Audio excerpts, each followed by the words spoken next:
now I'd like to invite Father Leander to come share.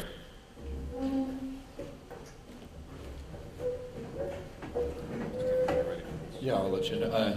Can you all hear me all right? I taught at a seminary for 8 years, and the president started every talk that he gave with the same joke. He said, "Can you hear me in the back?" And then he said, one time he was someplace and somebody said, "Yes, but I'll trade with someone who can't." I'm so happy to be here. How many people were here last night?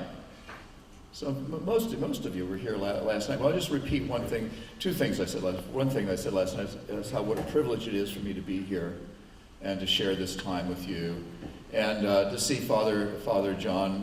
Had him as a student at the seminary. He was one of our finest students, is one of our finest grads, and not only because of his academic ability, which was right at the top, but also because of his pastoral heart. You could see that he was going to be a really fine parish priest, and it's one of the joys the teacher has, when you get to see. It's the multiplier effect, and it's a great feeling, and it's a tremendous privilege for me to be here with you this weekend. I said last night that my hope for the weekend was, and I used an Italian word that comes from a religious educator, an Italian religious educator. Her name was Sophia Cavalletti. She taught children. They asked her what she was trying to do with the children. She said, "I'm trying by God's grace to make possible," this is the Italian word. If you're Italian, forgive me, but this is the best I can pronounce it. Innamoramento. Innamoramento. It's the moment of falling in love. So she was working with the children, and she was trying to make it possible by God's grace that they would have the moment of falling in love with God.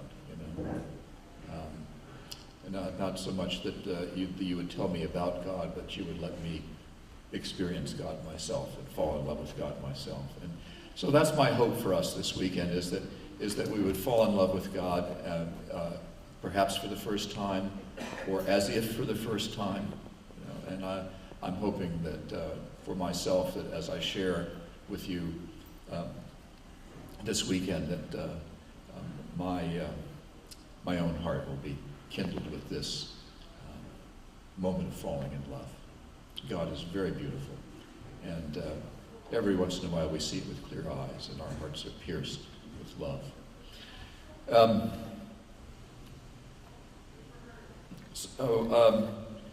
I want to share with you an image tonight. My talk is pretty simple tonight. I hope it'll be a little shorter than last night.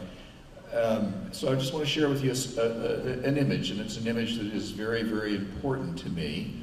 I'll tell you the story of how I came into possession of the image, and I'll share the image with you and tell you a little bit about what I think it means to me. It's really my image of what the ministry is, and it's really my image of what the Christian church is called to be.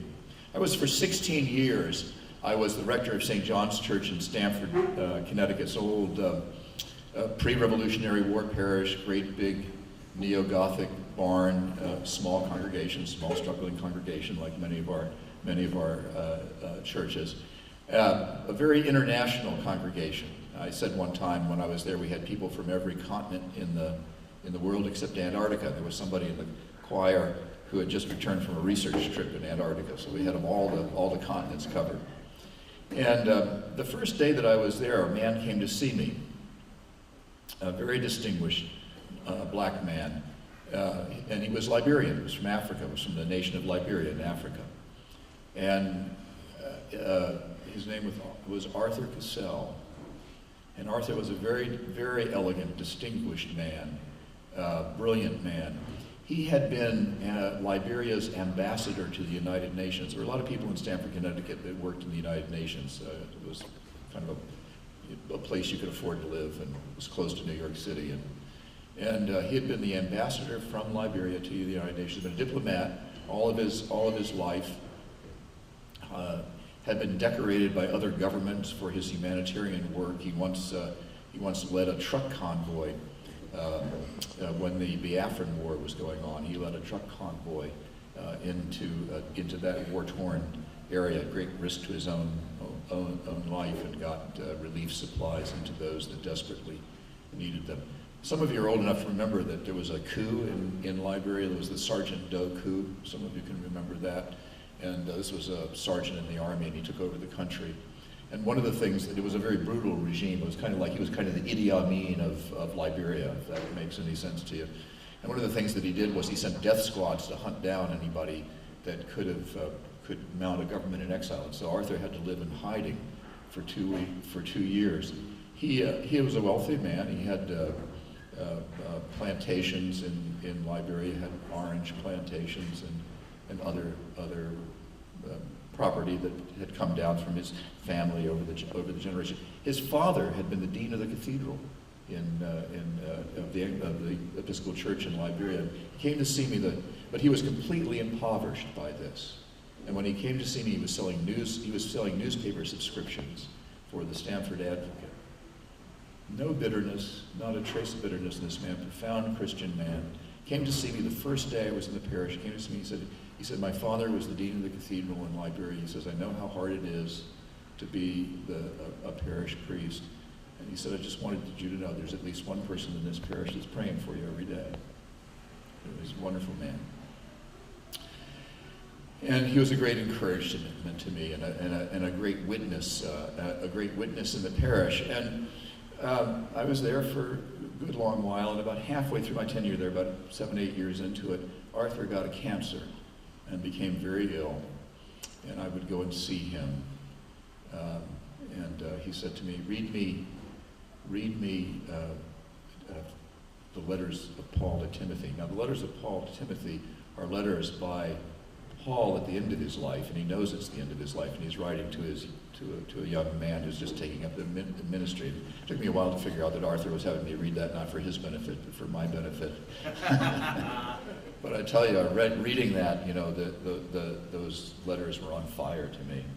The text just leapt off the page. We were very close. And I ministered to him on his deathbed, and he died. And when he died, his widow said to me, Arthur has left you some things. He left me a Bible, which I still have, and he left me a rug. And I went down to get it, and it was all rolled up, it's like so. And it was unmistakably from the Middle East.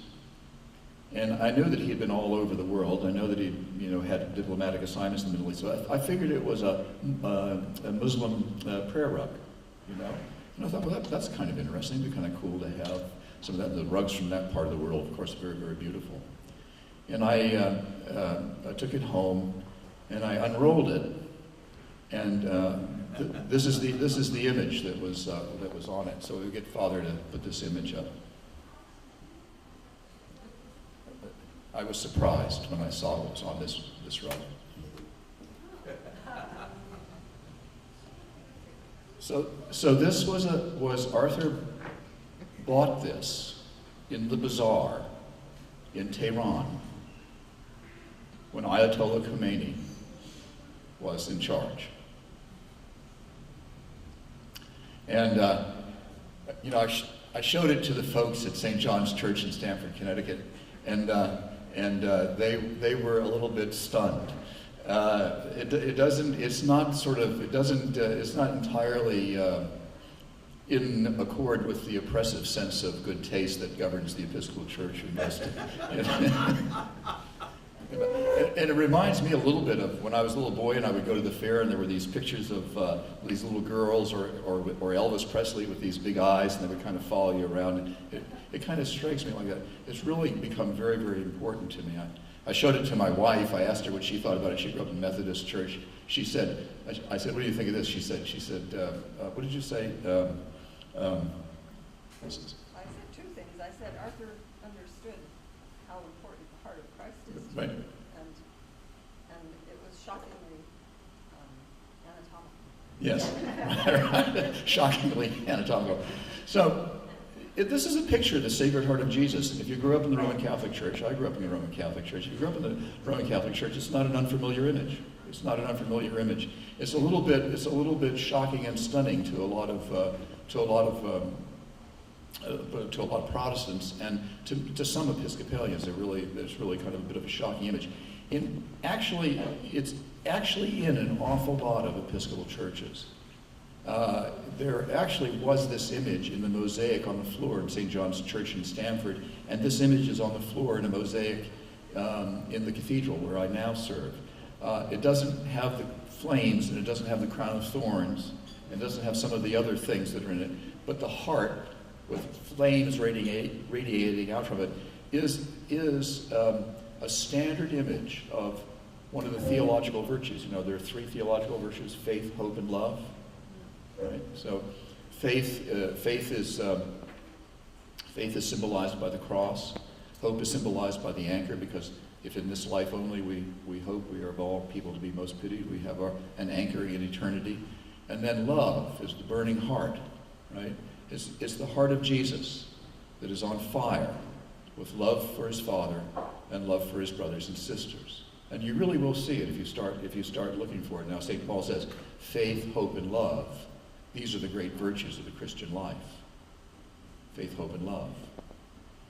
But the greatest of these is love. This heart, the heart of Jesus Christ. Because there will become a time when we won't need faith because we'll know.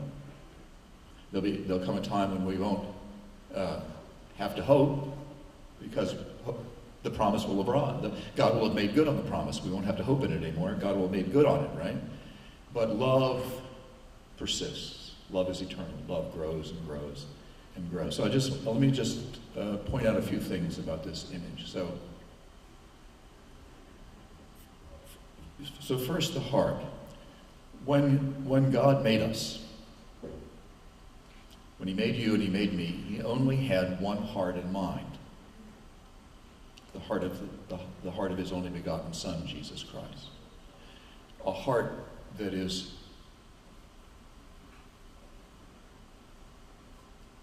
burning with love for his Father and burning with love for his brothers and sisters.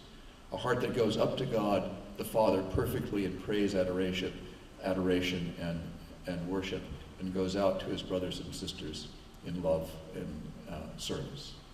That's the human heart. That's the heart for which we were made. That is the heart that the Savior has come to give us. Now, the radiating flames, you'll see those in a lot of different places. This is this sort of the heart that's inflamed. It's radiating with the warmth of the divine love. But there's also a sort of a, if you can see it, there's a flame on top, and there's a cross in the middle of that. And that's the measure of his love for us, is the sacrifice of love, the great sacrifice of love on the cross. God so loved the world that he gave his only begotten Son, to the end that all that believe in him should not perish, but have everlasting life. He pours himself out continuously towards us for his Father's sake. He pours himself out continuously towards his Father for our sake, and to the very end, to the very last. And the power of this love conquers sin and evil and death. And the power of this love is just so the power of the resurrection and of the new life that he's come to give us. Now, you often see a crown of thorns around the Sacred Heart. And those are the thorns of our resistance. I used to be a lifeguard. I was a Boy Scout lifeguard. And, you learn life-saving. Well, what do you study when you study life-saving? You study how to deal with people who are fighting you. Because there's something when people need to be saved, they're drowning, they want to be saved, and you go and try to save them, and they fight you. And this is really the depth of the passion of Jesus Christ, is that it's our rejection of him, it's our pushing him away. It is this heart which beats against our thorny resistance. And then I do think that the eyes follow you around, you know. He's always, I can't escape these eyes. They're always looking at me. And he's pulling his coat apart to show us this heart, this love that is on fire with love for God, and that is on fire with love for his brothers and sisters. And he's crying. Well, yeah. Yes, he is crying. And he's pointing, he's holding his coat open, he's pointing to his heart. But if you notice, he's got the other finger pointing like that. And he's saying, I have come to give you this heart, and I want you to give it to others. And that's what this image means to me. It's very much to me an image of what it means to be a priest. And the purpose of a priest is to call the baptized people to their priestly ministry, which is to incarnate this heart that's on fire with love for God and on fire with love for our brothers and sisters, to incarnate this heart, to receive it from the Savior, and to pass it on to others.